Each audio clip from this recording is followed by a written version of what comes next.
Yes guys, welcome back to another EA Sports FC tutorial, another new feature on the game that's a potential meta trick, so without wasting much time let's jump into the video.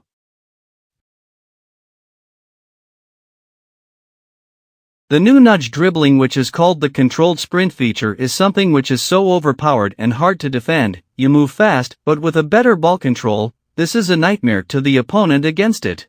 Controlled sprint, the player with the ball keeps on knocking the ball forward, but he contacts the ball in every step he makes. This increases the player's speed, but with control, it's like nudge technique in real football, those one-on-one scenarios where the ball carrier dribbles towards the defender with speed and much control. That speed makes the defender to freeze.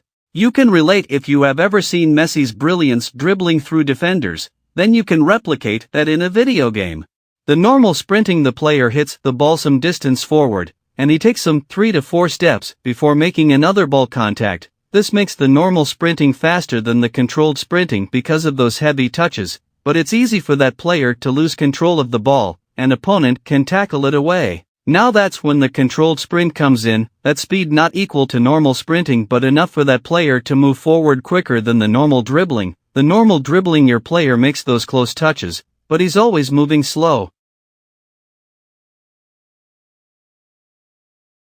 So how can you perform this controlled sprint in EA Sports FC? You just hold the R1 or RB on your controller, then move your player with the left stick analog, as simple as that.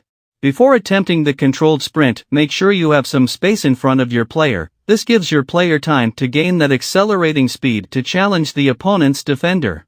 Then approach the opponent's defender. This is the logic on how to perform this technique effectively. When you approach the defender, you isolate him in the middle. Here you create 2 exiting points. You can either go to the left or right. Now it's hard for the opponent to anticipate where you're moving to.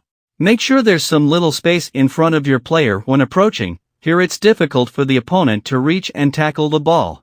You have to first practice it before trying it in competitive matches. The aim is to get that feel of the analog movement with your player in that controlled sprinting motion. Try to change some direction left and right to see how your player reacts to your commands.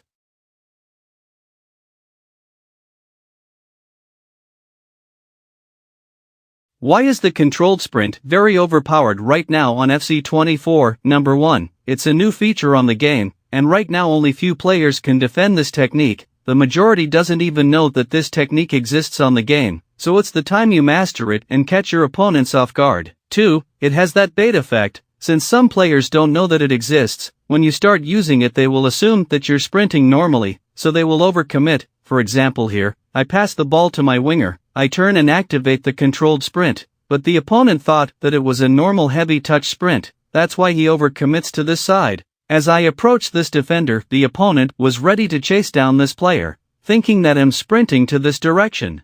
But on his surprise I'm moving very fast and with control, so he opened this passing lane for me. I take that through pass in behind his defense and score this beautiful goal, just from one simple trick.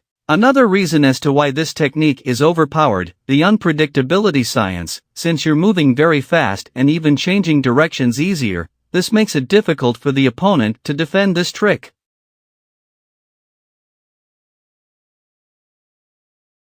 We have many different ways we can use the controlled sprint and effectively break the opponent's defense. Number 1 is to create deadly options. As you dribble towards the defender and give the opponent hard time to anticipate your exit point, most of the times your opponent will shift his focus on that ball holder, just to figure out ways to stop him, meaning that he will either overcommit with that defender and open up space, or totally forget about your passing options. For example here, as I move towards the final third I activate the controlled sprint, and I also realize this running player towards the opponent's box, so I approach the defender in front. First of all the opponent was thinking that I'm sprinting towards the byline, but he realized I'm changing direction, so he tries to react and stop my player from progressing forward, but he didn't notice this running player. This leaves a big space inside the box, and this open free passing lane. I take it and the opponent had nothing to do about it and I score.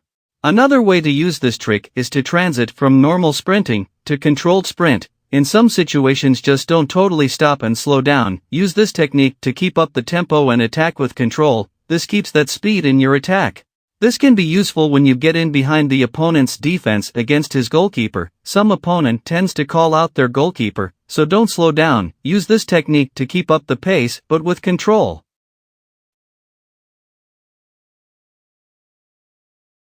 The most important tip about this technique is the player's dribbling skills. You can't expect a center back to perform this technique the way you like. Players with high agility rate, high dribbling rate and ball control will perform this controlled sprint with a lot of ease and very effectively, and also that technique dribbling playstyle.